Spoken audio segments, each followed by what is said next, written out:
तेरी शान है, यहोवा तेरा नाम है, अजब तेरी शान है। Amen. Hallelujah. Amen. Praise God, Jesus. Thank you, Master.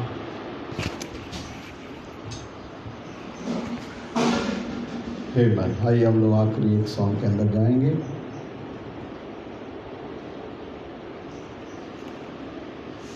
उसके बाद में हम लोग संदेश के अंदर जाएंगे।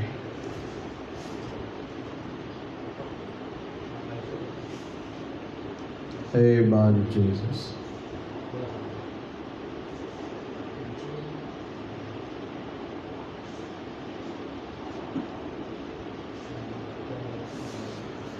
Amen, Jesus. Thank you, Master.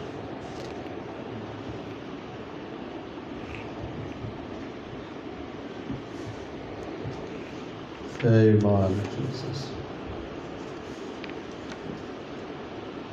292 गीत गाएंगे। सुबह हो या शाम लेना प्रभु का नाम, कहते जाना तुम यीशु यीशु नाम।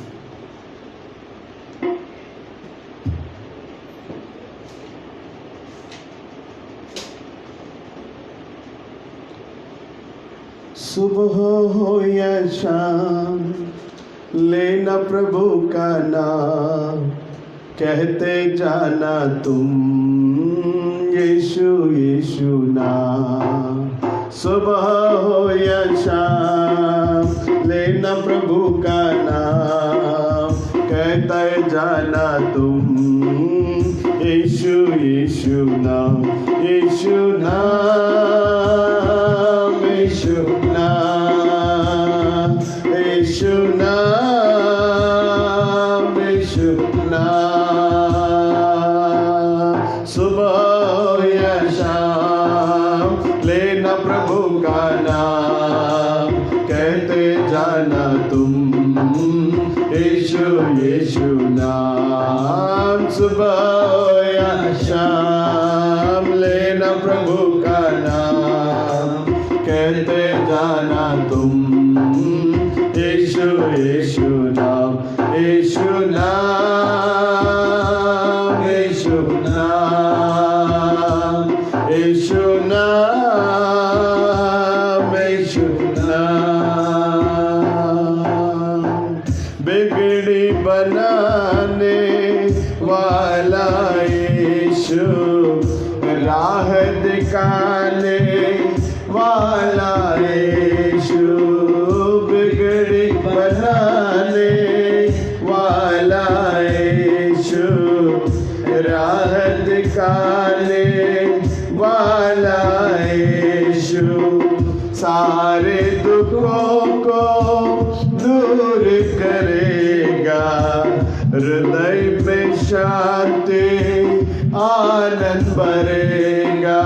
सुबह या शाम लेना प्रभु का नाम, कहते जाना तुम यीशु यीशु नाम। सुबह या शाम लेना प्रभु का नाम, कहते जाना तुम यीशु यीशु नाम।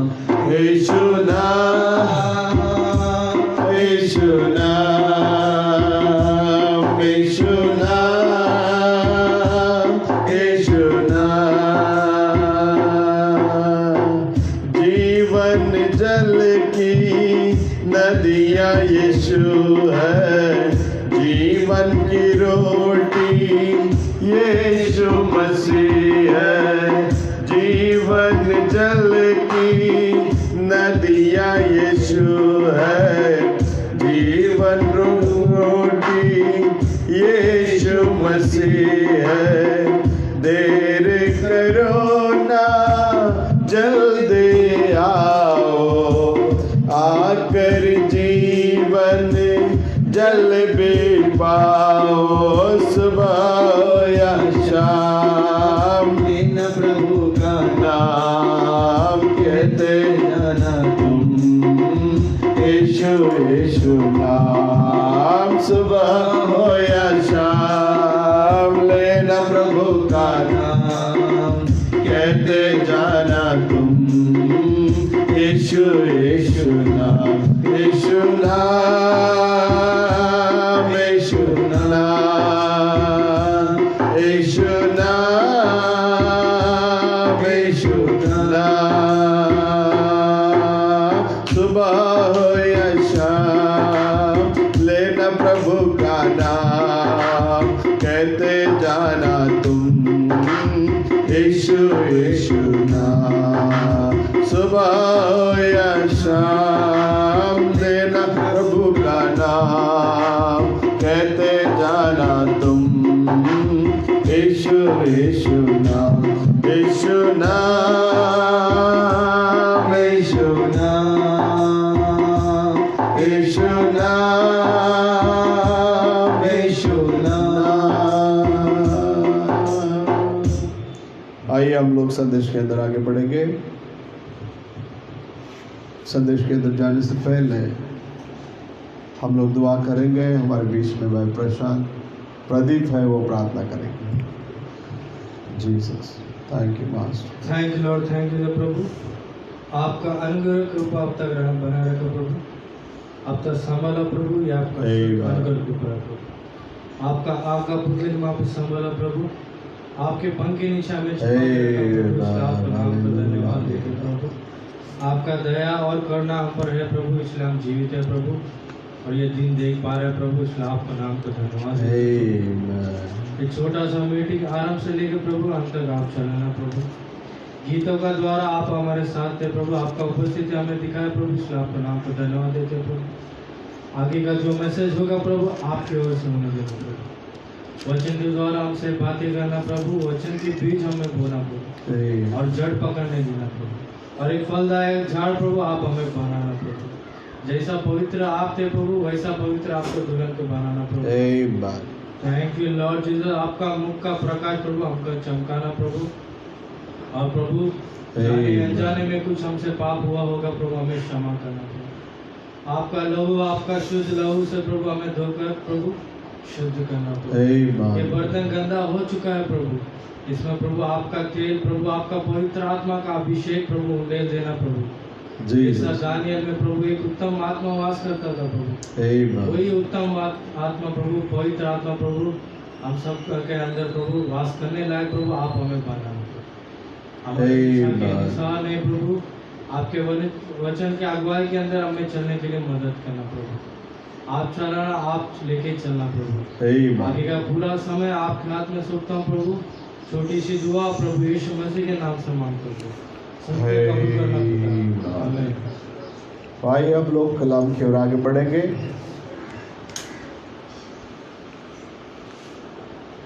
पहला पत्रस 5वां अध्याय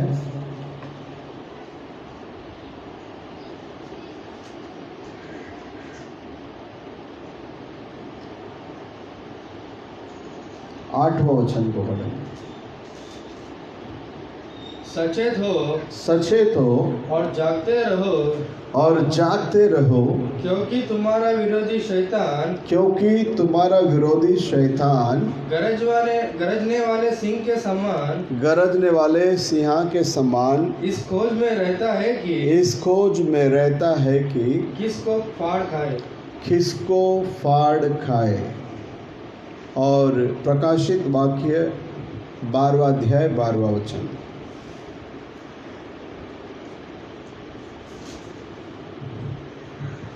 इस कारण हे स्वर्गों और उनमें रहने वालों मगन हो हे पृथ्वी और समुद्र तुम पर हाय क्योंकि शैतान बड़े क्रोध के साथ तुम्हारे पास उतर आया है क्योंकि जानता है कि उसका थोड़ा ही समय और बाकी है, और उसका जो है समय थोड़ा ही बाकी है। परमेश्वर के अंदर प्रिय लोगों, दो जगह से हम लोगों ने वचन को देखें। एक जगह में कहता है सावधान रहो, क्योंकि शैतान किसको चीरे और किसको फाड़े इस दिशा में वो क्या कर रहा है, घूम रहा है। और 12वां अध्याय में हम लोगों ने जो देखे प्रकाशित वाक्य में, उसमें कहता है शैतान का समय बहुत कम है करके वो जानता है। हाँ, वाकई में परमेश्वर के अंदर प्रिय लोगों, जग की हालात जब हम देखते हैं, जग में जो कुछ भी हो रहा है, इन सारे बातों के ऊपर यदि हम गौर करेंगे, वाकई में शैतान का समय बहुत कम है अभी। क्योंकि नबी कहता है इतिहास समाप्त होने का समय आ गया, दुल्हन उठाए ले जाने का समय आ गया। तो अभी जो है हम लोग सावधानी के साथ प्रभु के साथ में चलने का ये एक समय है। पवित्र लोग एकत्रित होना, प्रभु की बातों को सुनना, प्रभु के विषय में चर्चा करके हम आगे बढ़ना, बहुत ही वो आशीषमय बात था। लेकिन इन दिनों में पूरे जगत के अंदर हम लोग देखते हैं परमेश्वर के लोग एकत्रित होना अनहोना हो गया है। लेकिन परमेश्वर दयालु है, परमेश्वर कृपालु है। किसी न किसी माध्यम से परमेश्वर अपने बच्चों के साथ में वो संपर्क करता है। परमेश्वर के अंदर प्रिय लोगों, नबी कहता है जब हम लोग एकत्रित होते हैं, क्योंकि हम लोग एक राजशाही विश्वासी लोग हैं, हम एक दूसरे के साथ में जब एकत्रित होना अवश्य है। इसलिए वो कहता है कि मैं कहीं भी किधर भी परमेश्वर के लोगों से मुलाकात करना, उसको एक आशीषमय बात मैं समझता हूँ। हालेलुया। अभी भी इस संदेश को भारत के कोने कोने से देखने वाले सभी भाई बहनों को प्रभु यीशु मसीह के नाम से मैं धन्यवाद देता हूँ, प्रभु यीशु को स्तुति करता हूँ। श्रीलंका से भी लोग अपने साथ में जुड़ते हैं संदेश को सुनने के लिए और देखने के लिए। तो परमेश्वर के अंदर प्रिय लोगों, इस अंतिम समय में हम लोग जो है एक निष्कपट जीवन जीने वाले लोग होना चाहिए। एक निष्कपट जीवन, एक पवित्र जीवन, प्रभु के साथ साथ हम लोग चलने वाले लोग होना चाहिए।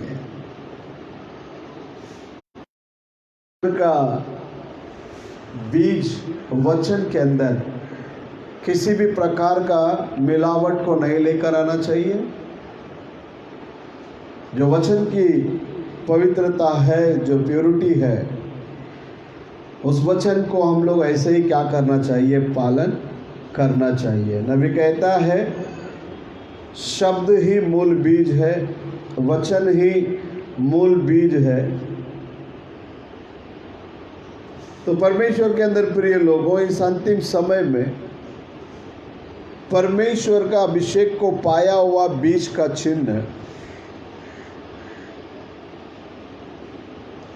जो भी बीज जमीन में बोते हैं वो बीज अपना ही फल को लाएगा,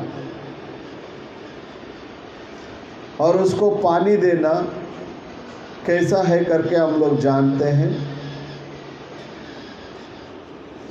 जब पानी हम खेती में देते हैं उस खेती के अंदर जिस प्रकार का बीज बोया हुआ है वो उसी का फल को देगा, क्योंकि वो परमेश्वर का नियम है। उत्पत्ति का किताब पहला अध्याय 11वां वचन इस रीति से कहता है। उत्पत्ति पहला अध्याय 11वां वचन। फिर परमेश्वर ने कहा पृथ्वी से हरी घास तथा बीज वाले छोटे छोटे पेड़ और फलदायक वृक्ष भी जिनके बीज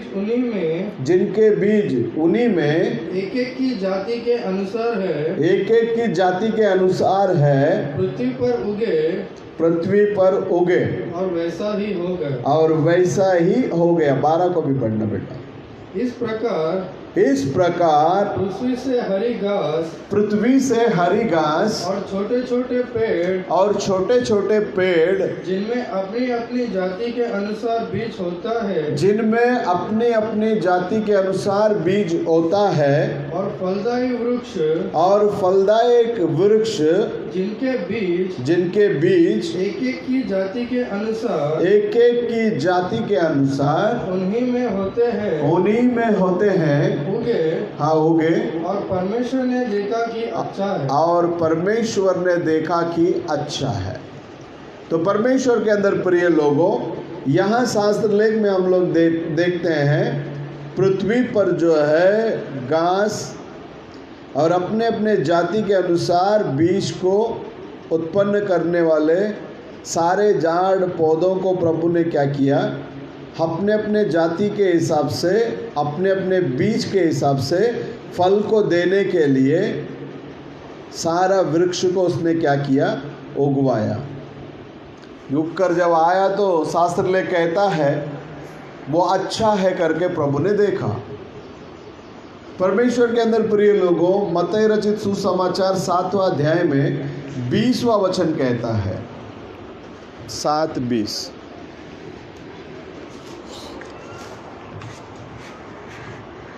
इस प्रकार उनके फलों से तुम उन्हें पहचान लोगे।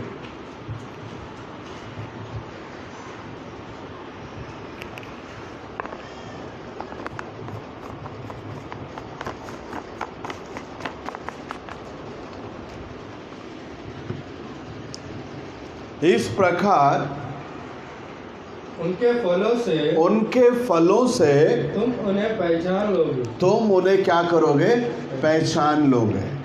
और उसके बाद में गलातियों का किताब 5वां अध्याय 22वां वचन।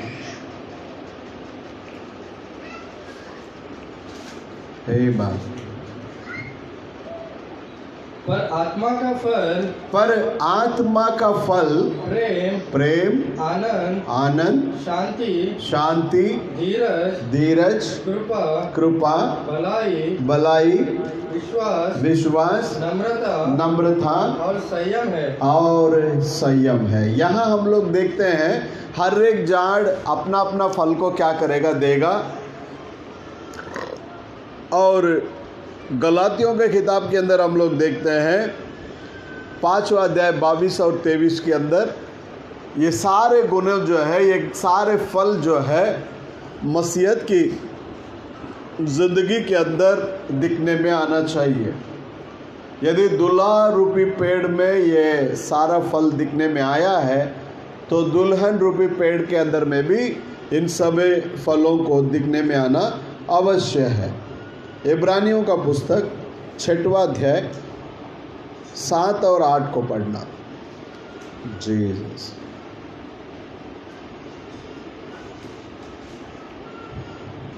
क्योंकि आमीन। जो भूमि वर्षा के पानी को जो उस पर बार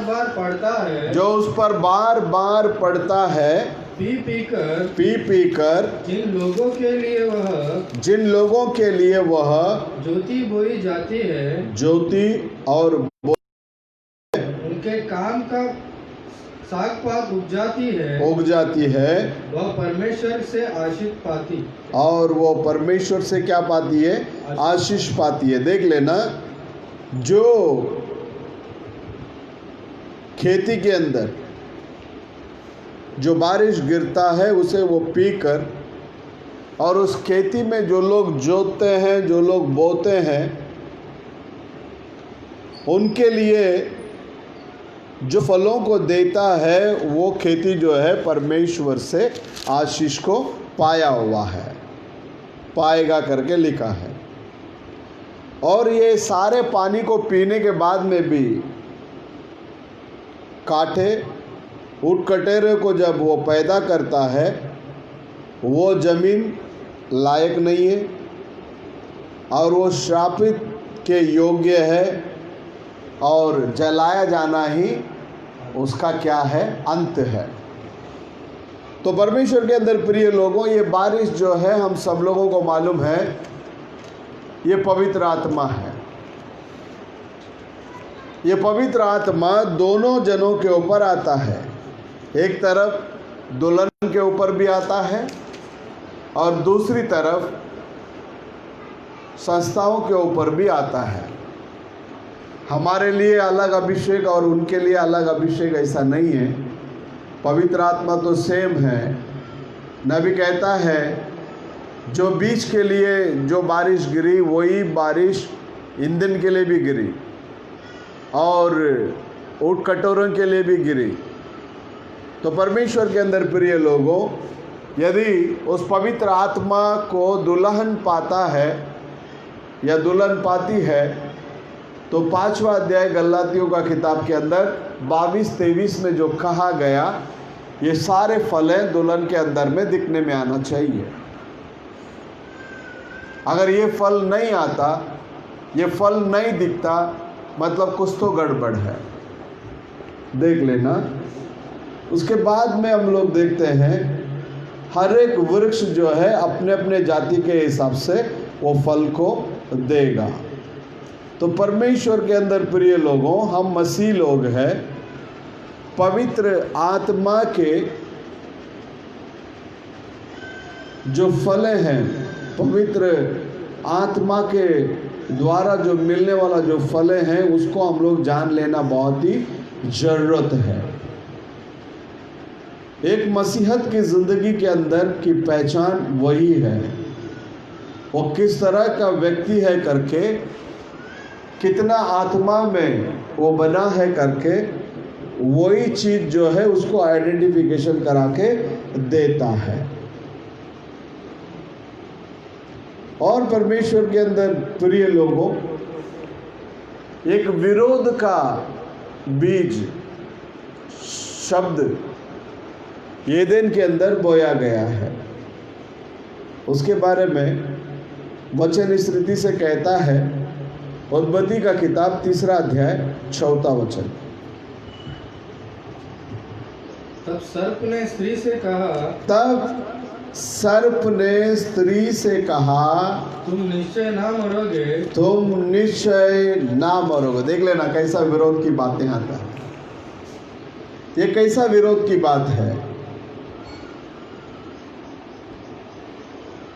2 अध्याय 17 वचन को पढ़ना, इसका डायरेक्ट विरोध में बात कर रहा है। देखिए, पर भले या बुरे के ज्ञान का, भले या बुरे का ज्ञान का जो वृक्ष है, जो वृक्ष है, उसका फल तू कभी ना खाना, उसका फल तू कभी ना खाना, क्योंकि जिस दिन तू उसका फल खाएगा, जिस दिन तू उसका फल खाएगा, उसी दिन अवश्य मर जाएगा, और उसी दिन अवश्य मर जाएगा। देख लेना, यहाँ प्रभु कहता है जिस दिन तू उस फल को खाएगा, उसी दिन तो अवश्य क्या हो जाएगा, मर जाएगा।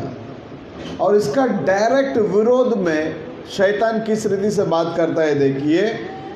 तब सर्प ने स्त्री की ओर देखकर, तुम लोग नहीं मरोगे। और वचन को फिर से पढ़ना हिंदी में। तब सर्प ने स्त्री से कहा, सर्प ने स्त्री से कहा, तुम निश्चय ना मरोगे, तुम निश्चय ना मरोगे। परमेश्वर कहता है तुम निश्चय मरोगे, और शैतान कहता है तुम निश्चय ना मरोगे। तो परमेश्वर के अंदर प्रिय लोगों, विरोध का बीज जो है ऑलरेडी एदेन वाटिका के अंदर आ चुका है। ये त्रिएकता आज नहीं है, ये एदेन वाटिका से ही शुरुआत हो गया। परमेश्वर का बच्चे लोगों के पास आकर जब शर्त के द्वारा शैतान ने बात किया, तुम लोग इसे खाने के समय में ईश्वरों के मानिंद बदल जाओगे। एक से अनेक परमेश्वर के बारे में वहाँ ऑलरेडी टीचिंग आ चुका है, विरोध की बातें। हम लोग देखते हैं कि यूहन्ना पहला अध्याय पहला वचन में आदि में वचन था, वो वचन परमेश्वर के साथ था और वो वचन स्वयं परमेश्वर था। वो वचन देहधारी होकर अनुग्रह और सच्चाई से भरकर हमारे अंदर डेरा किया। उसका महिमा को हम लोगों ने देखा, वो पिता का महिमा के योग्य था करके हम लोग देखते हैं। तो परमेश्वर के अंदर प्रिय लोगों, विरोध की जो शब्द जो है, जो बीज जो है, ऑलरेडी वहाँ एदेन के अंदर आ पहुंचा है। तो विरोध की बात क्या है? एक तो सच्चाई है और दूसरा झूठ। सच्चाई जो है प्रभु यीशु मसीह है, उनके विषय में शास्त्र कहता है, यूहन्ना 14वां अध्याय में 6वां वचन में यदि हम देखेंगे, पढ़िएगा। यीशु ने उससे कहा, मार्ग और सत्य और जीवन में ही हूँ। मार्ग व सत्य और जीवन मई हूँ। और उसके बाद में इसका डायरेक्ट विरोध शब्द में यदि आप जाएंगे, यूहन्ना 8वां अध्याय में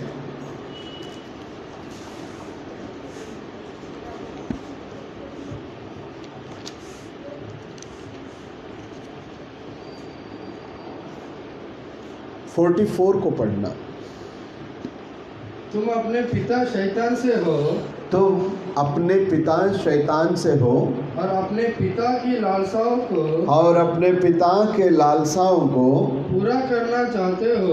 और उसको क्या करना चाहते हो? तुम पूरा करना चाहते हो। यीशु मसीह के बारे में शास्त्र ले गवाही देता है, मार्ग सत्य जीवनमय है। और यहाँ शैतान के बारे में गवाही देता है वचन, वो आदि से झूठा है। और आदि से वो कौन है? हत्यारा है। तो सच्चाई के विरोध में झूठ ऑलरेडी एदेन वाटिका के अंदर क्या कर दिया? आ गया है। देख लेना नबी क्या बोलते हैं इस बात के बारे में। जब एदेन के अंदर बोया गया ये विरोधी बीज जो शैतान की ओर से है, शैतान हवा के पास एक झूठ को बोला, वो विरोध की बीज को बोया। परमेश्वर से कहा गया एक शब्द को अविश्वास किया हवा ने।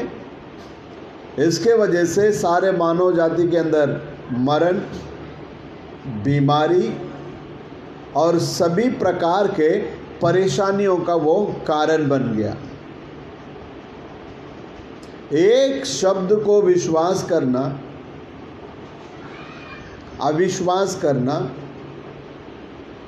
उसने उसको ऐसे ही विश्वास नहीं किया और हवा ने उसके साथ में मिलावट करने के लिए कोशिश की।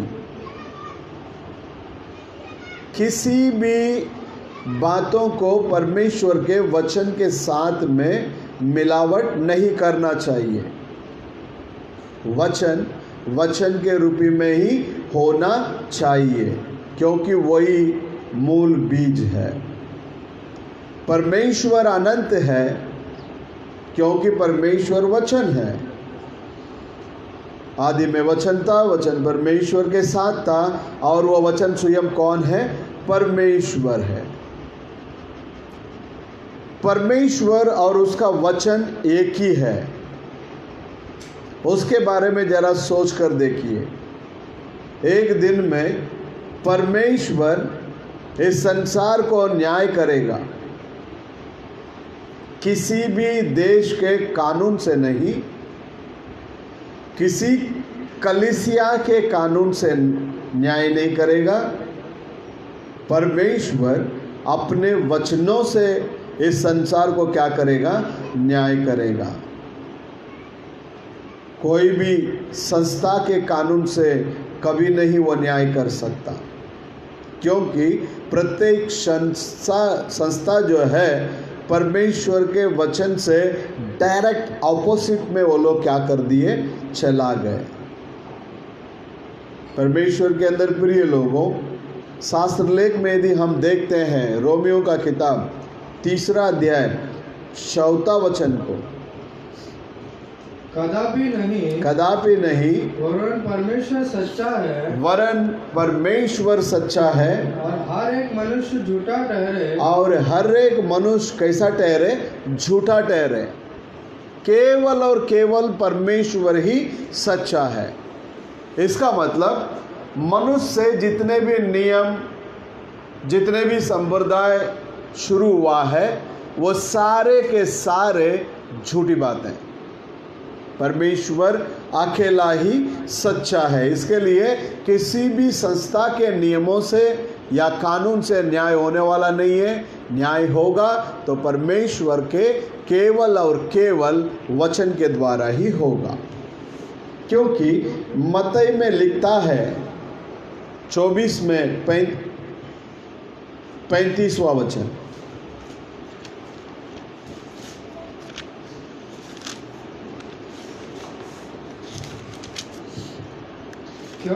क्योंकि मैं भूखा था, 1 मिनट 35 तो 25 में 35,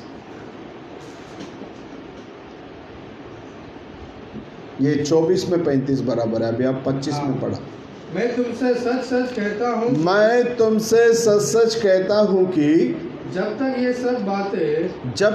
ये सब बातें पूरी ना होले तब तक इस पीढ़ी का अंत नहीं होगा। तब तक इस पीढ़ी का क्या नहीं होगा? अंत ना होगा। जब तक इस बातें पूरी ना हो जाते करके लिखा है। शायद थोड़ा बहुत ट्रांसलेशन में गड़बड़ लगता। आकाश और पृथ्वी टल जाएगी, मेरी बातें कभी ना टलेगी। 24 में 35 पढ़ो। आकाश और पृथ्वी टल जाएगी, आकाश और पृथ्वी टल जाएगी, परंतु मेरी बातें कभी ना टलेगी। परंतु मेरी बातें कभी ना टलेगी। मतलब ये वचन अटल है, ये वचन कभी टलने वाला नहीं है। इसके लिए नबी कहता है न्याय जब भी होगा ये वचन के द्वारा ही होगा। इस वचन से कोई भी किसी भी बातों को हटा नहीं सकता, हटाएगा तो भी पाप है।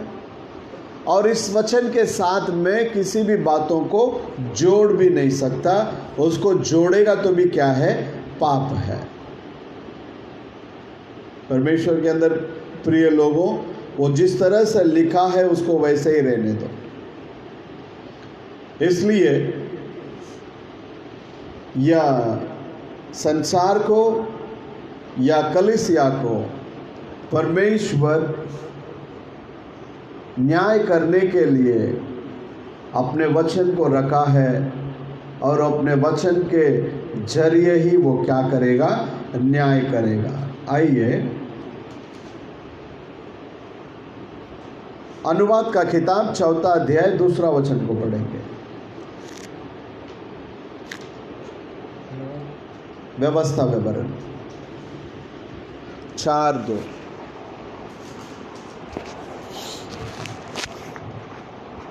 जो आज्ञा हाँ, मैं तुमको सुनाता हूँ, जो आज्ञा मैं तुमको सुनाता हूँ उसमें ना तो कुछ बढ़ाना और ना कुछ घटाना, तुम्हारे परमेश्वर यहोवा की जो जो आज्ञा मैं तुम्हें सुनाता हूँ उन्हें तुम मानना।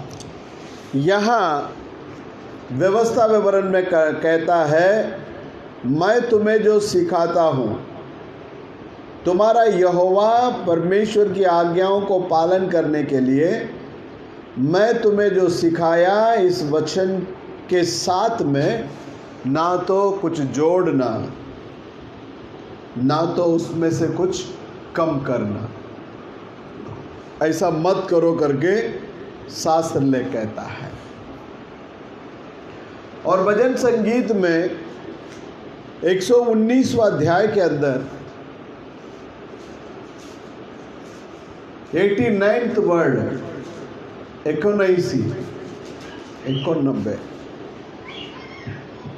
हे यहोवा, हे यहोवा तेरा वचन आकाश में सदा तक स्थिर रहता है। आकाश में सदा काल के लिए कैसा है वो वचन?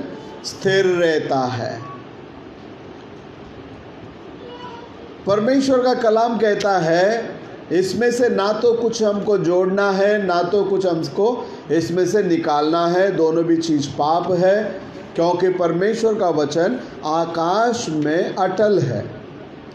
उसके बाद में वही भजन संगीत में 151 में कहता है उसकी सारे कल्पनाएं जो है सच है। जी पढ़िए 119 में 151। हे यहोवा तू निकट है।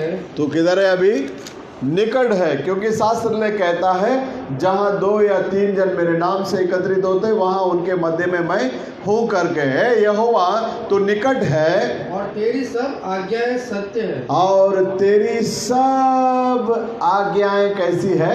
सत्य है। इसमें एक भी आपको क्या नहीं मिलेगा? प्रभु की आज्ञा में झूठ नहीं मिलेगा। तेरी सब आज्ञाएं कैसी है? सत्य है। और कहता है यहोवा तू निकट है। हाँ, परमेश्वर के अंदर प्रिय लोगों, हमारा प्रभु हमारे निकट है।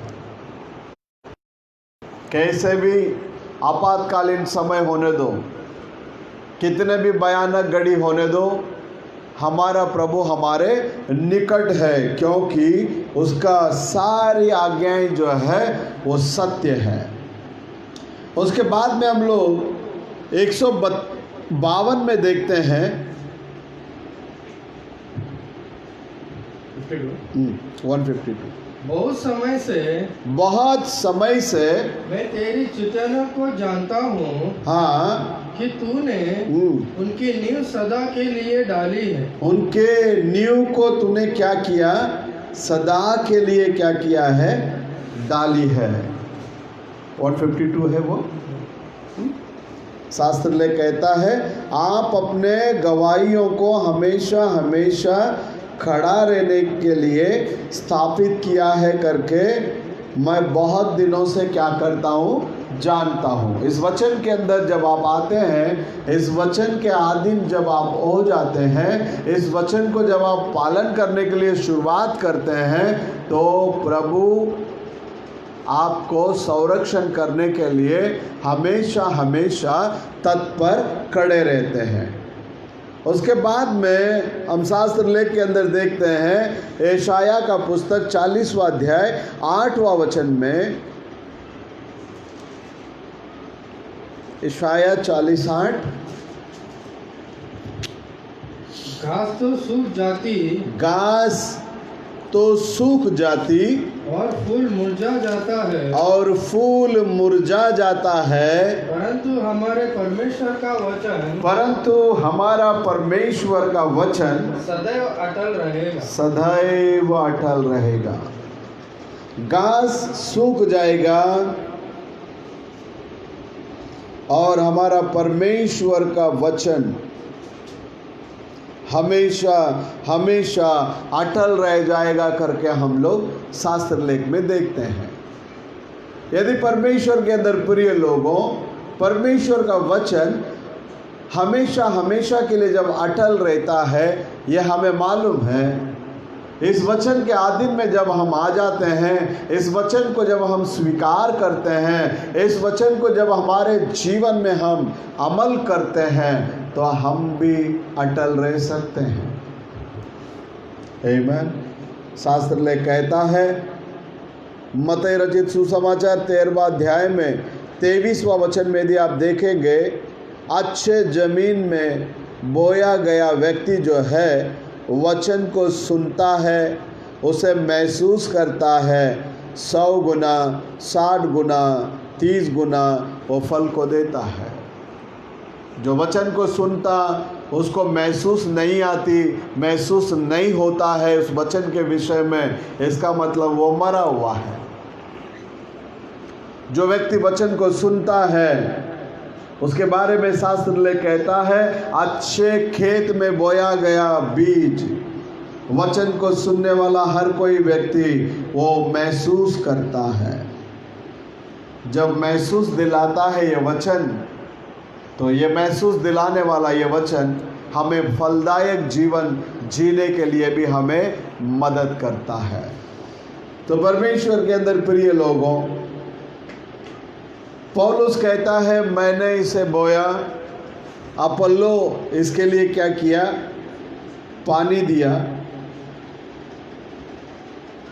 और फल को जो लेकर आता है वो परमेश्वर है। कोई भी बोने दो, कोई भी पानी देने दो, लेकिन फल को लाने वाला व्यक्ति कौन है? प्रभु परमेश्वर है। तो बोने वाला भी नहीं, पानी देने वाला भी नहीं, फल को लाने वाला परमेश्वर वो श्रेष्ठ है। इसके लिए वो कहता है 1 कोरिन्थियन के किताब के अंदर 3 अध्याय में 6 और 7 में कहता है इस रीति से,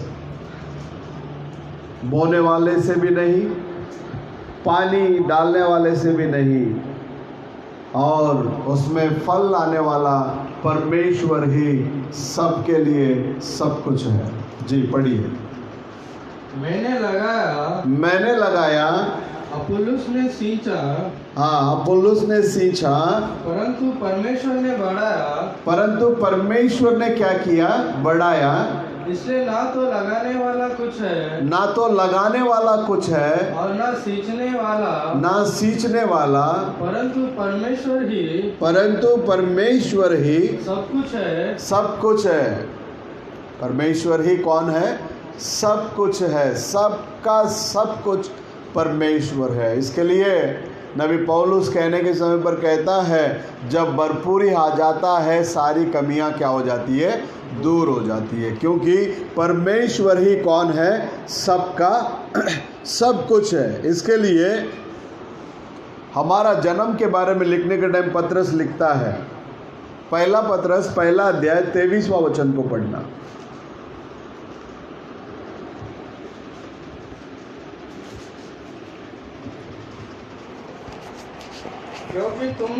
क्योंकि तुमने नाशवान नहीं पर अविनाशी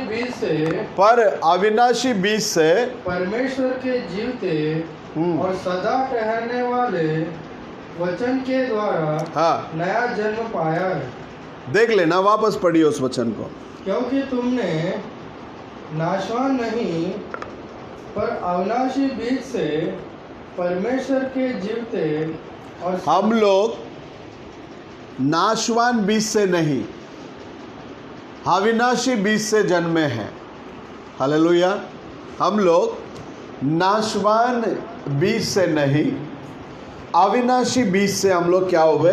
जन्मे हैं, जो हमेशा स्थिर रहता है, जो जीवन उसके अंदर रहता है, उस परमेश्वर का वचन से हमारा जन्म हुआ है।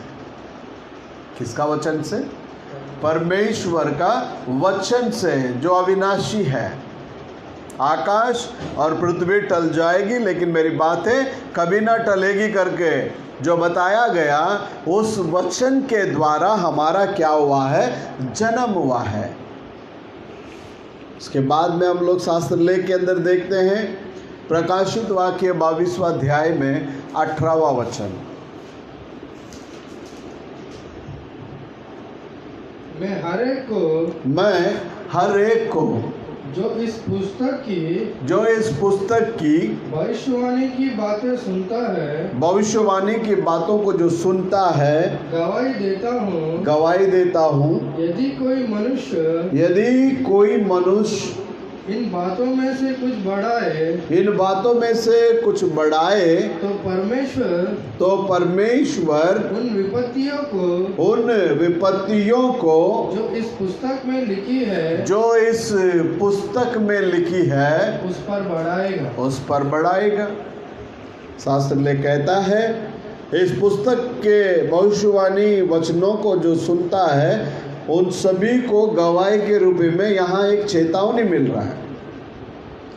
एक व्यक्ति इसके साथ में यदि कुछ बढ़ाता है या इस पुस्तक में से कुछ निकालता है तो इस किताब के अंदर लिखा गया सारा श्राप क्या होता है उसके ऊपर आता है।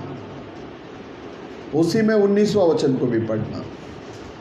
यदि कोई इस भविष्यवाणी की पुस्तक की बातों में से कुछ निकाल डाले तो परमेश्वर इस जीवन के वृक्ष और पवित्र नगर में से इसका वर्णन इस पुस्तक में है उसका बाग को क्या कर देगा, वो निकाल देगा। देख लेना भी नबी क्या कहता है। इस वचन के अंदर से किसी भी बात को निकालना या इसके अंदर जोड़ना जीवन के पुस्तक में से वो उसका हिस्सा को क्या कर लेता है, खो लेता है। जैसा लिखा है वैसा ही रहने दीजिए। परमेश्वर के अंदर प्रिय लोगों, परमेश्वर एक मनुष्य को जब चंगाई करता है तो वो अपना वचन को भेजकर चंगा करता है। परमेश्वर एक मनुष्य को चंगा करने के समय में वो अपना वचन को भेजकर क्या करता है, चंगा करता है। शास्त्र लेख में आप लोग इसके बारे में देख सकते हैं। यशाया का पुस्तक मुझे लगता है 55:11।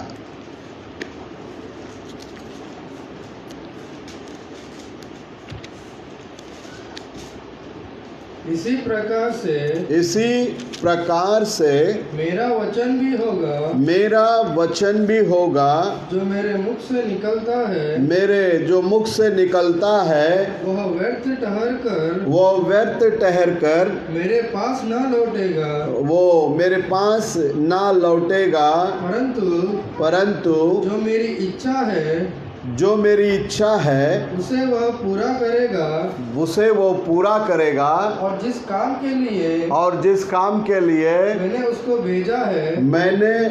भेजा है उसे वह सफल करेगा। उसे वो क्या करेगा, बोलता सफल करेगा। परमेश्वर के अंदर प्रिय लोगों, यहाँ यशाया नबी कहता है कि वैसे ही मेरे मुख से निकलने वाले प्रत्येक वचन भी होगा, वो व्यर्थ मेरे पास लौट कर नहीं आएगा। मैं जो चाहता हूँ उसे कर और मैं जिस काम के लिए उसे भेजा है उसे वो पूरा करेगा।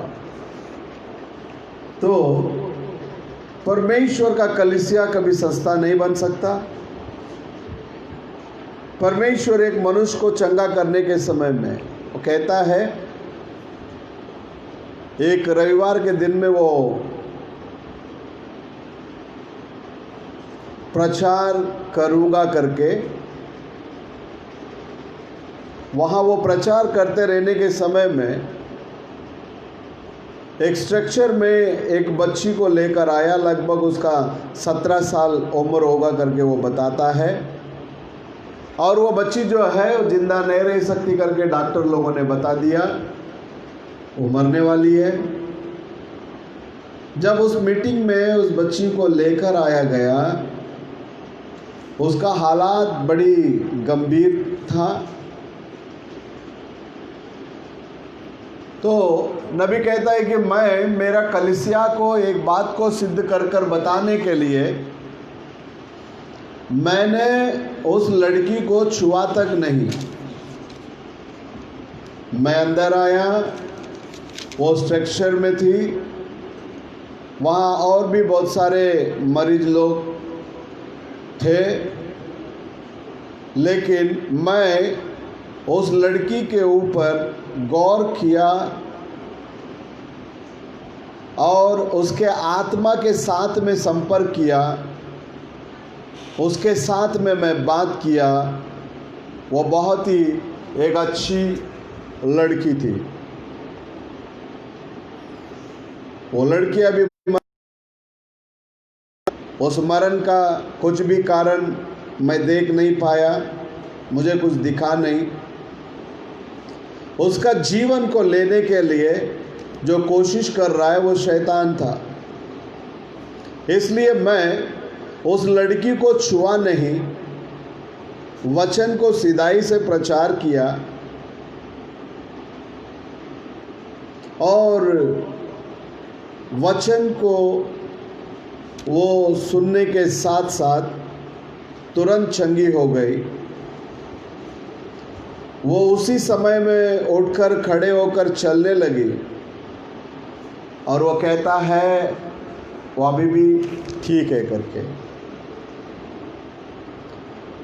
परमेश्वर के अंदर प्रिय लोगों, परमेश्वर अपना वचन को भेजकर लोगों को क्या करता है? चंगा करता है। कहता है वचन जब निकल कर गया, वो लड़की उस वचन को विश्वास की और वचन परमेश्वर का जीवन है, परमेश्वर का वो सामर्थ्य है और वचन क्रिया करता है और वचन चंगाई देता है।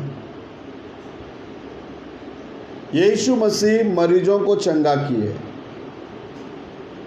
क्योंकि वो स्वयं वचन है।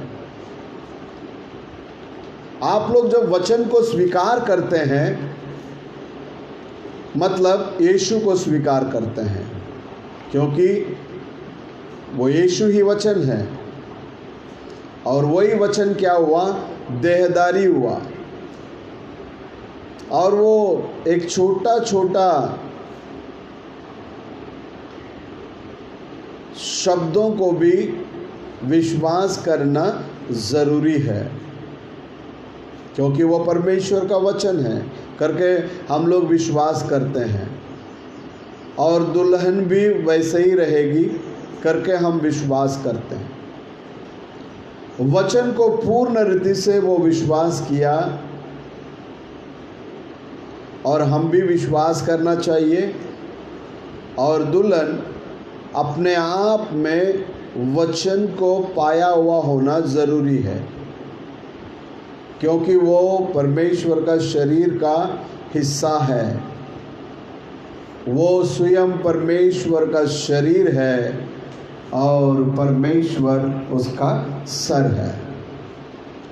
जब परमेश्वर मरे, वो मरकर जी उठे, महत्वपूर्ण परमेश्वर के दाहिने ओर वो विराजमान है स्वर्ग में। ऐसा है तो हम लोग उसका प्रतिनिधि लोग हैं, रिप्रेजेंटेटिव्स हैं। हम भी अपने आप को बपतिस्मा के द्वारा मरण के अंदर ले जाकर, दफना जाकर और उसके साथ में जी उठकर स्वर्ग में मसीह के साथ हम बैठे हैं करके महसूस करते हैं और जानते हैं। क्या ये हमें चिल्लाने के लिए उत्साहित नहीं करता, प्रोत्साहित नहीं करता? उसके बारे में ज़रा सोचिए। हम लोग वैसे ही रहने वाले हैं करके नहीं, हम अभी वैसे हैं। अब हम परमेश्वर का पुत्र है, अब हम परमेश्वर की पुत्रियां हैं, बेटे और बेटियां हैं और हम लोग उसके साथ में बैठने वाले हैं करके नहीं, हम लोग अभी उसके साथ में बैठे हैं। जैसे कि हम लोग शास्त्र लेख में पौलुस के लिखा गया पत्रियों में देखते हैं। परमेश्वर के अंदर प्रिय लोगों, आदम अपना पत्नी हव्वा को मिलने से पहले, एकत्रित होने के पहले वो दुष्ट के बीज से गर्भधारण हो गई। वो शैतान का झूठ को लेकर परमेश्वर के वचन के साथ में मिलावट करने के लिए कोशिश की। उसके वजह से मरण आने का कारण बना। तो उसके अंदर से जो पहला बच्चा जो पैदा हुआ वो मरण के साथ में आया। तभी से लेकर प्रत्येक बच्चा मरण के साथ में ही वो आता है। नबी कहता है यहोवा का दुल्हन, उसने उसे मिस्र देश से बाहर लेकर आया, उसे शुद्ध किया, यात्रा शुरुआत हुई। मार्ग में क्या किया वो भी उसी काम को किया। यहोवा अपने पत्नी के साथ में जो प्रतिज्ञा किया गया देश को ले जा रहा था, जाने के रास्ते में बालाम करके एक झूठा भविष्यवक्ता जो भविष्यवाणी की उसे उसने सुना। तब उसने क्या किया कि हम में और उनमें कोई अंतर नहीं है, हम सब लोग एकत्रित मिलकर रहेंगे, एक परिवार के समान रहेंगे करके उसने बोला। उस बात को उस समय का दुल्हन वो दुनिया के साथ में एकत्रित हो गई। दुनिया के साथ और उसके रीति रिवाज के साथ संगति में आकर परमेश्वर का वचन को धिक्कार करके अद्भुत का समय चला गया। पवित्र आत्मा का अभिषेक कुछ है ही नहीं। वो अभी कहाँ है? नबी कहता है उसको चोर चिट्ठी दिया गया है। यहोवा का दुल्हन जो किया उसी बातों को यीशु का दुल्हन भी की, उसी बात को आदम का दुल्हन भी की। हाँ, बराबर वैसे ही किया।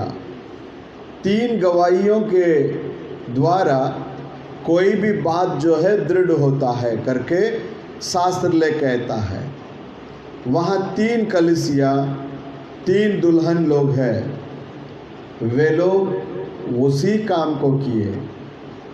ये सब ऐसे होने के बावजूद में भी जब परमेश्वर निर्माण करता है वो एक दुल्हन हर एक युग में वो है, आती है। हर एक युग में एक सुधारण करने का समय दिखने में आता है। उस हिसाब से परमेश्वर का वचन जो है फैला हुआ है। प्रत्येक वंश अपने समय को पाता है,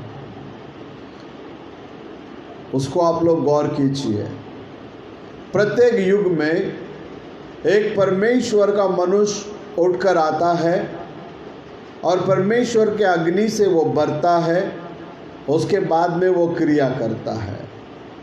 इसलिए एक महत्वपूर्ण बेदारी वो देश भर में फैल जाता है।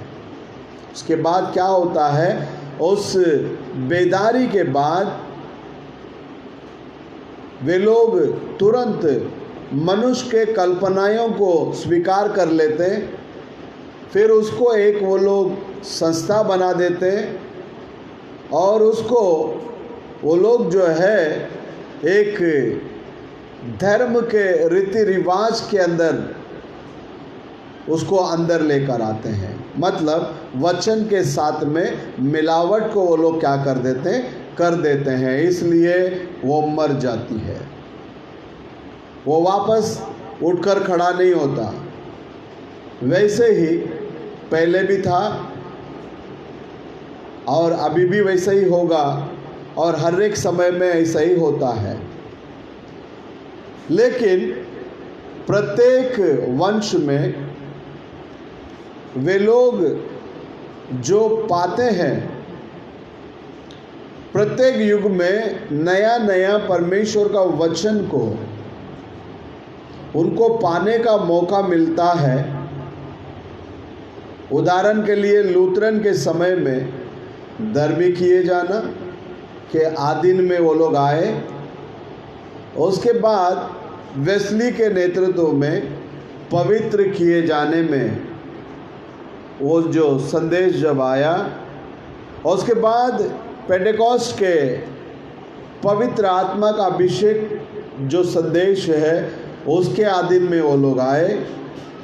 वो वैसे ही था। गौर कीजिए, प्रत्येक युग में अपना जो मौका को जो पाते हैं, उस महत्वपूर्ण समाज सुधारक करने वाले आने के बाद लोग क्या कहते हैं, जो लोग क्या करते हैं, उस सारी बातों को वो लोग फिर से संस्था में क्या कर देते हैं, बदल देते हैं। उसको एक धर्म का ग्रुप बना देते हैं। वचन में से यहाँ से तोड़ा, वहाँ से तोड़ा ले लेते हैं। उसके बाद एक संप्रदाय का नियम बना लेते हैं और उसके अंदर मिलावट को लेकर आते हैं। एक नया इस शास्त्र का पंडित या उसका एक ग्रुप इज़म्स को क्या करते हैं, वे लोग लेकर आते हैं। हवा भी एक नया प्रकाश को पाने के लिए कोशिश करके परमेश्वर के वचन के साथ मिलावट की, वैसे ही ये लोग भी क्या किए, कर देते हैं। वो मरण है। वैसे ही एक संस्था का शुरुआत भी हो जाता और वे लोग आत्मिक रीति से मर जाते और बराबर वैसे ही होता है और हमेशा वैसा ही रहता है। अब आप लोग भरोसा करें या ना करें, परमेश्वर के अंदर प्रिय लोगों, अंतिम समय के बीच का जो निशानी जो है, हमेशा परमेश्वर उनके साथ में बने रहेंगे और वे लोग भी परमेश्वर के साथ में क्या करेंगे, बने रहेंगे। परमेश्वर के अंदर प्रिय लोगों, हम लोग हमेशा हमेशा के लिए प्रभु के साथ में चलने वाले लोग होना चाहिए। दुनिया के अंदर हालात कैसे भी क्यों ना हो, यदि हम परमेश्वर के साथ में बने रहते हैं, हमारे हर प्रकार के ज़रूरतों को हमारा प्रभु पूरा करता है। देख लेना, हमारे साथ में हमारा प्रभु खड़ा है, क्योंकि हम लोग प्रभु के अनुग्रह में हैं। हम लोग प्रभु का न्याय का स्थान को नहीं चाहते, प्रभु का रहम का स्थान को चाहते हैं। क्योंकि हम लोग न्याय के सामने खड़े नहीं रह सकते। हमारे लिए एक व्यक्ति वहाँ खड़ा था, इसके लिए हम लोग आनंदित हैं। हमारे सारे न्याय प्रभु यीशु मसीह के ऊपर पूरा हुआ है। दुल्हन न्याय के अंदर जाने वाली नहीं है। इसलिए आज हमें वो हक मिला है, हमको कृपा के अंदर खड़े होने का। कहाँ खड़ा होने के लिए? कृपा के अंदर खड़े होने का एक अवश्य को, एक मौका को प्रभु ने क्या किया, हमें दिया है। प्रभु ने हमसे वादा किया, मेरे नाम से तुम लोग पिता से जो कुछ भी मांगोगे उसे मैं करूँगा। पढ़िए यूहन्ना 14:14 और यूहन्ना 16:23।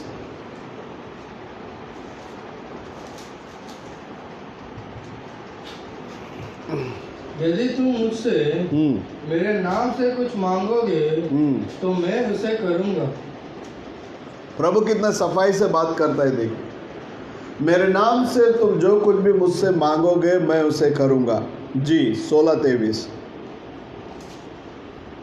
उस दिन हाँ, तुम मुझसे कुछ ना पूछोगे, मुझसे तुम कुछ ना पूछोगे उस दिन मैं तुमसे सच सच कहता हूँ, सच सच कहता हूँ, यदि पिता से कुछ मांगोगे यदि पिता से तुम कुछ मांगोगे तो वह मेरे नाम से तुम्हें देगा।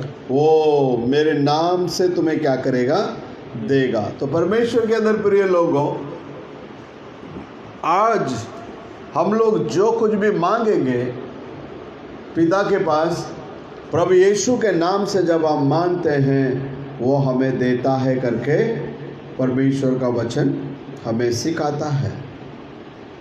तो आज जब कभी भी हम लोग प्रभु के पास मांगते हैं, प्रभु हमें देने के लिए तत्पर तैयार खड़े रहते हैं। देख लेना,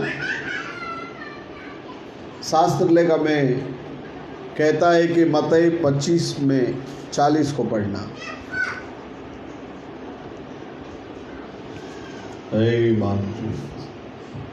तब राजा उन्हें उत्तर देगा, मैं तुमसे सच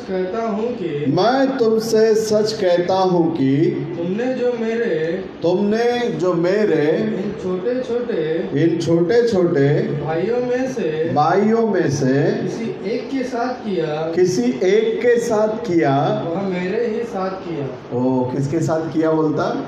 मेरे ही साथ किया। इन छोटे छोटे भाइयों में से किसी एक के साथ तुम जो कुछ भी किया है और तुमने किसके साथ किया? मेरे साथ भी किया। परमेश्वर के अंदर प्रिय लोगों, शास्त्र लेख में यदि हम देखेंगे, परमेश्वर का वचन जो है वो भविष्यद्वक्ता के पास आता है। आमोस 3 अध्याय 7वां वचन को पढ़ेंगे।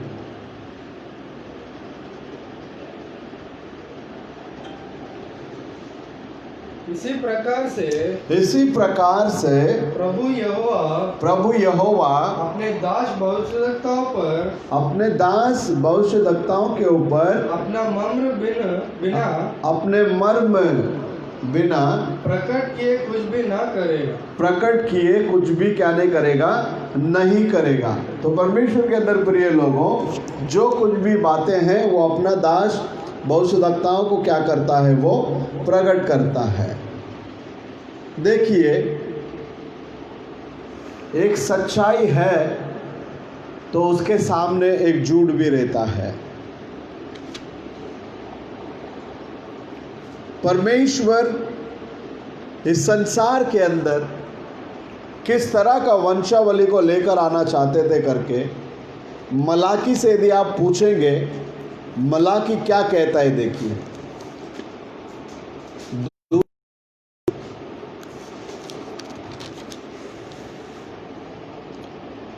15वां वचन। क्या उसने हाँ, एक ही को नहीं बनाया, जबकि और आत्माएं उसके पास थी, और एक ही को क्यों बनाया? इसलिए कि वह परमेश्वर के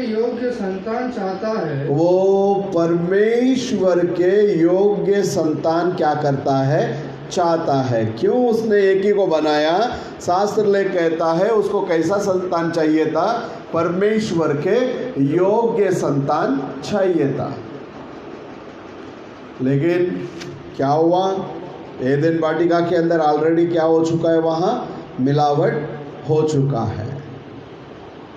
नबी कहता है कि हम उत्पत्ति में जो कुछ भी शुरुआत हुआ है, जो दिखने में आ रहा है, उसमें मिलावट हुआ है, और जो भी चीज़ मिलावट के अंदर आ गया वो ओरिजिनल नहीं है, वो डुप्लीकेट है। वो अपने आप को फिर से वो पैदा नहीं कर सकता। जो भी मिलावट हुआ है वो सारा चीज इंसान से मिलावट हुआ है, वो वापस रिप्रोडक्ट नहीं कर सकता। एक गधा और एक घोड़ा मिक्स होने के समय में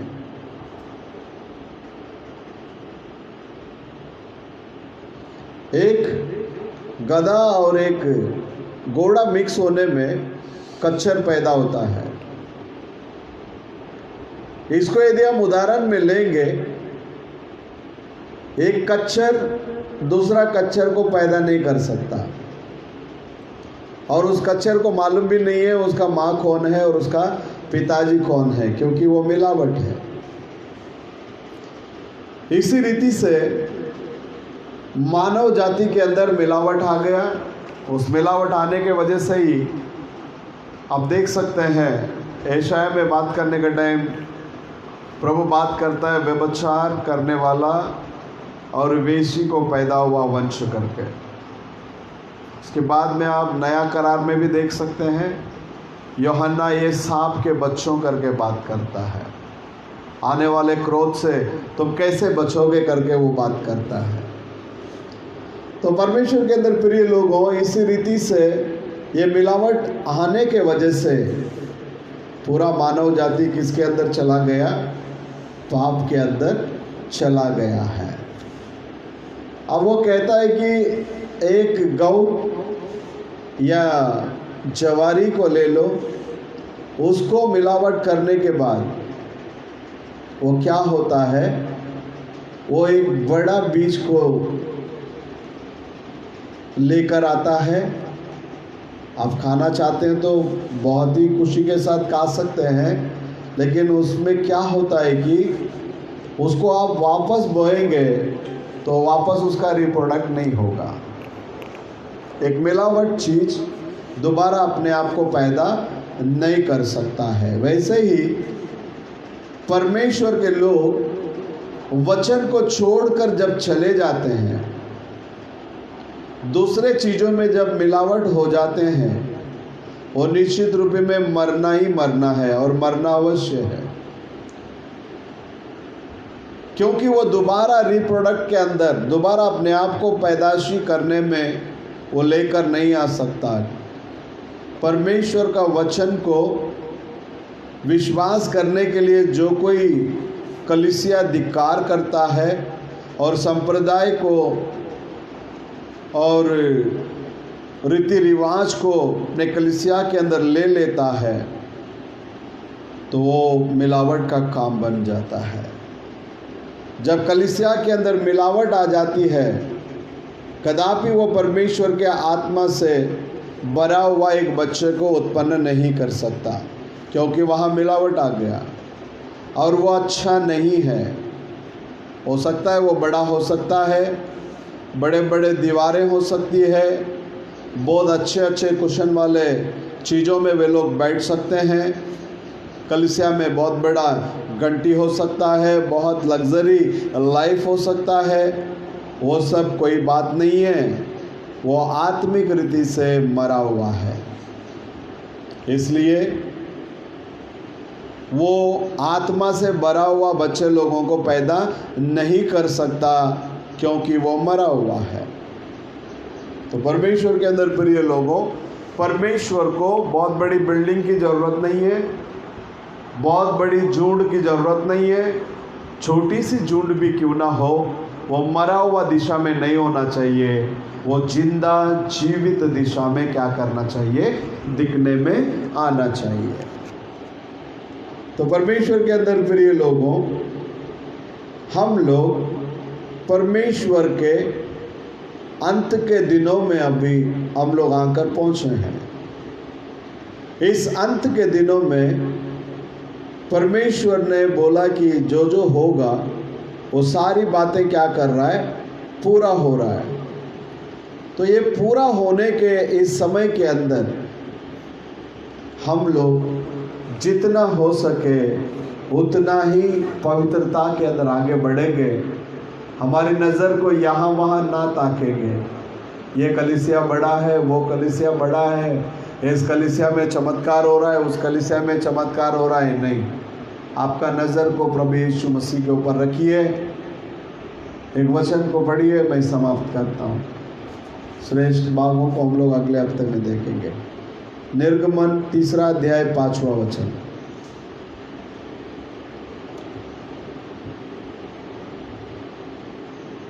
उसने कहा, जी इधर पास मत आ हाँ, और अपने पाँवों से जूतियों को उतार दे, अपने पाँवों से जूतियों को क्या कर दे, उतार दे, क्योंकि जिस स्थान पर तू खड़ा है जिस स्थान पर तू खड़ा है वह पवित्र भूमि है। वो पवित्र भूमि है। परमेश्वर का वचन मूसा के पास आता है, तू जिस स्थान पर खड़ा है वो स्थान पवित्र भूमि है, वहाँ क्या करे, जूतियों को उतार दे। तो परमेश्वर के अंदर प्रिय लोगों, यहाँ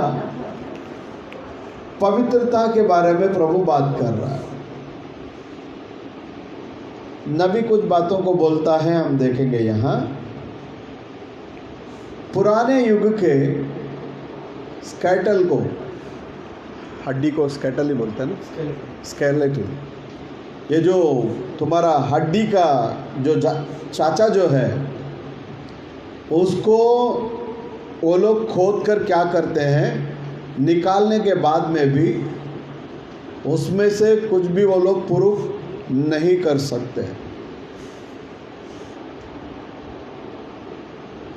परमेश्वर के अंदर प्रिय लोगों, परमेश्वर का वचन को लेकर उसे पढ़कर उसके विषय में हम लोग अचंभा करते हैं,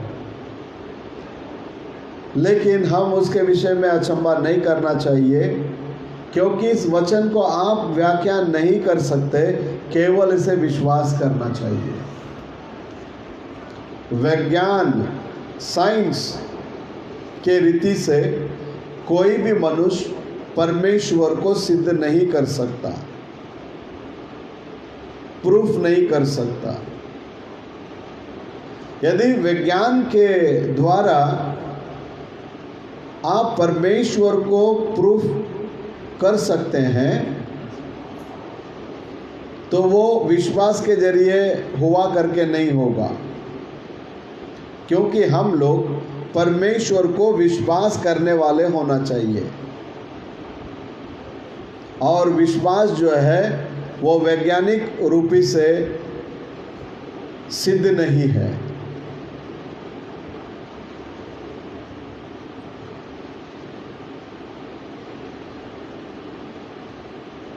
यहाँ मूसा के बारे में बात करता है। मूसा कुछ पत्तों को तोड़कर उसे लेकर वैज्ञानिक तौर से उसको मैं संशोधन करने के लिए ले जाकर उसको आग से जलाकर, और वो जलना भी नहीं चाहिए, वैसा करने के लिए कुछ रसायन चीज़ों को लेकर मैं उसको संशोधन करने जा रहा हूँ करके यदि वो कहा होता तो कैसा रहेगा। वैसे वो अगर होता तो परमेश्वर उसके साथ में बात ही नहीं किया रहता, क्योंकि उसको उसके बारे में मालूम नहीं है। वो जो कुछ भी किया, परमेश्वर ने उसका जूतियों को उतारने के लिए बोला, उसने उतार दी और भय और भक्ति के साथ में जाकर बैठा और परमेश्वर उसके साथ में बात किया। परमेश्वर का प्रतिज्ञा हमें साइंस के रूपी में उसको सिद्ध नहीं कर सकते, क्योंकि हम बीते हुए युग में यदि फिर कर देखेंगे, प्रत्येक युग में परमेश्वर जैसा कहा वैसे ही वो पूरा हुआ, उसे हम देखते हैं। इसलिए अभी भी हम लोग उसका वचन को आदर करेंगे और उस वचन को गौर करेंगे, और हम कहाँ जाने वाले हैं और उसका मकसद क्या है, हम लोग क्यों है, इन सारी बातों के बारे में हम लोग हमेशा गौर करना ज़रूरी है। हाँ, परमेश्वर के अंदर प्रिय, हम सब लोग परमेश्वर के संतान हैं और विश्वास करने के लिए नहीं, विश्वास करने के लिए प्रभु हमें बुलाया है। हम सिद्ध होने के बाद में विश्वास करने वाले नहीं, हम विश्वास करने के बाद में प्रभु हमारा सिद्ध करता है। तो इसलिए हम लोग हमेशा हमेशा प्रभु के साथ में बने रहने वाले बने और परमेश्वर के शब्दों में किसी भी चीज़ का हम मिलावट ना करें। प्रभु के वचन को हाँ और आमीन के रूप में हम उसको स्वीकार करेंगे और इस वचन के साथ में बने रहेंगे तो प्रभु हमारे साथ हमेशा हमेशा के लिए हमारे साथ में रहकर हमें चलाने वाला खुदा हमारे साथ में ज़िंदा है और वो अभी भी हमारे साथ है। प्रभु यीशु मसीह हम सब लोगों को आशीष करे।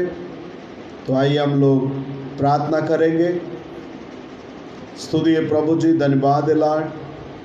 प्रभु यीशु मसीहा के नाम से हम सबों को तेरे चरणों में लेकर आते हैं। हमारे गुनाहों को क्षमा कर, हमारे पापों को क्षमा कर, हमारे अधर्मों को क्षमा कर प्रभु। तो कल और आज युगान युग एक सा परमेश्वर है। आपके वचन को हमें संदेह करने के लिए नहीं बुलाया, विश्वास करने के लिए बुलाया। आपका वचन हाँ और आमीन करके है प्रभु जी। हम विश्वास जब करते हैं प्रभु, वो वचन हमारे बीच में पूरा होता है।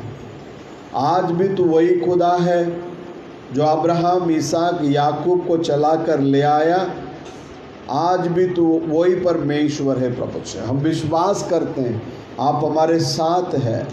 हम विश्वास करते हैं आप हमारे बीच में हैं। हम विश्वास करते हैं आज जितने भी भाई बहन इन वचनों को अपने घर में बैठकर सुने हैं, उन सब के साथ है करके हम आपको धन्यवाद देते हैं प्रभु जी। तो कितना महान है परमेश्वर। हमें मिलावट से बचाया है, हमें मिलावट से बचाया है, हमें सत्य वचन में ले आया है और आज भी तो हमारे साथ में है प्रभु। तो हमें चलाता है, हमें खिलाता है। हाँ परमेश्वर, हम विश्वास करते हैं आज भी आप हमारे साथ हैं। यस परमेश्वर, आज भी आप हमारे साथ में हैं। आप कितना महान परमेश्वर है प्रभु जी। आप कितना महान है परमेश्वर, आप कितना महान है प्रभु। हमें इस संसार के सारे मिलावटों से आपने बचाया है। खुदावन मसीह, आप हमारे साथ में निरंतर बने रहना, आप हमें चलाना प्रभु, हमारे हर ज़रूरतों को पूरा करना। धन्यवाद देते हैं कलीसिया के काम के लिए। प्रेयर हाउस को प्रभु जी आपने बनाकर खड़ा किया, इसके लिए हम धन्यवाद देते हैं। आगे भी प्रभु जी जो भी बातें बाकी है, जो भी काम बाकी है, उन सारे कामों को आपने कर दिया करके हम विश्वास करते हैं। हाँ प्रभु, आपने कर दिया करके हम विश्वास करते हैं। आप हमारे साथ में है प्रभु जी। आप हमारे हर एक काम के ऊपर आशीष किया है प्रभु। हालेलुया। जितने भी लोग बीमार हैं उन सभी के लिए हम दुआ करते हैं। उन सबको चंगा करना प्रभु, उन सबको छुटकारा देना प्रभु जी। तेरी नाम की महिमा होने दे प्रभु, तेरी नाम की स्तुति होने दे प्रभु। पिछले हफ्ते में हम जितने भी लोगों के लिए प्रार्थना किए थे, जो लोग क्वारंटाइन में थे, जो लोग कोरोना से पीड़ित थे, उसमें से बहुत सारे लोगों को अपने घर वापस लेकर आया प्रभु। हम इसके लिए हम आपको लाखों लाख धन्यवाद की भेंट चढ़ाते हैं राजा। आप आज भी हमारे प्रार्थना को सुनने वाला परमेश्वर, आज भी हमारे प्रार्थनाओं को उत्तर देने वाला परमेश्वर प्रभु। हमारे देश के अंदर जो दिन प्रतिदिन जो केसेस बढ़ रहा है प्रभु जी, हम लोग प्रार्थना करते हैं प्रभु, जैसे न्यूजीलैंड उस कोरोना के लड़ाई से जीत कर वो लोग बाहर आ गए प्रभु, पूरा कंट्री कोरोना मुक्त हो गया है परमेश्वर, उसी तरह से हमारे भारत को भी आप करने के लिए मैं प्रार्थना करता हूँ। आपका अनुग्रह का हाथ हमारे बीच में आने दे प्रभु, कोरोना से मुक्त कर परमेश्वर, तेरे नाम की महिमा के लिए प्रभु। फिर से एक बार हम लोग बहन माही के लिए हम प्रार्थना करते हैं, यीशु मसीह के नाम से उस बहन को पूर्ण रीति से चंगाई करना, बीमारी से छुटकारा देना, तेरे नाम की महिमा के लिए उस बहन को गवाही के रूप में खड़ा करना। सारा आदर महिमा हम आप ही को देते हैं प्रभु जी। इसके आगे जितने भी लोग इस संदेश को सुनेंगे उनके साथ में भी तेरे अनुग्रह का हाथ बने रहने देना प्रभु। तू संभाल, तू चला, तेरे नाम की महिमा होने दे। खुदावन मसीह, आने वाले दिनों में हम सब लोग आपके साथ में सच्चाई के साथ में बने रहने के लिए तू सहायता कर, मदद कर, अनुग्रह कर, आशीष कर। सारा आदर महिमा गौरव हम आप ही को देते हैं। फिर से एक बार हमारे सारे BLJC के परिवार को तेरे चरणों में लेकर आते हैं। सबके साथ में रहे प्रभु, तू चला, तू संभाल, तेरे नाम की महिमा होने दे, अनुग्रह कर। यीशु मसीह के नाम से सभी को तेरे हाथों में दे देते हैं, सब परिवारों को तेरे हाथों में दे देते हैं। सभी को तो आशीष करना परमेश्वर, सभी को निरोगी रखना परमेश्वर, अड़ोस पड़ोस में परमेश्वर तेरे अनुग्रह के हाथ बने रहने दे। हम सबको तेरे हाथों में दे देते हैं राज्य, तू चला, तू संभाल, अनुग्रह कर परमेश्वर, आशीष कर परमेश्वर। यीशु मसीह के नाम से हम सबको तेरे हाथों में दे देते हैं, हम सबको तेरे हाथों में दे देते हैं, हम सबको तेरे हाथों में दे देते हैं। हम सबको तेरे आधीन और स्वाधीन कर लेना प्रभु जी, हम सबको तेरे आधीन और स्वाधीन करना परमेश्वर, हम सबको तेरे आधीन और स्वाधीन करना। तू संभाल परमेश्वर, तेरे नाम की महिमा होने दे। छोटी सी दुआ प्रभु यीशु मसीह के नाम से मांगते हैं, सुनकर कबूल कर लेना, आमीन। तो आइए अंत में एक गीत गाएंगे। उस समय में हम सब लोग अपने अपने घरों में हम एक दूसरे से हाथ मिलाएंगे।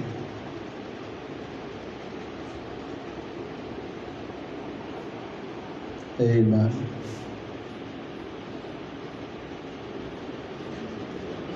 यीशु का नाम है, अद्भुत नाम है, मेरे लिए प्यारा नाम है।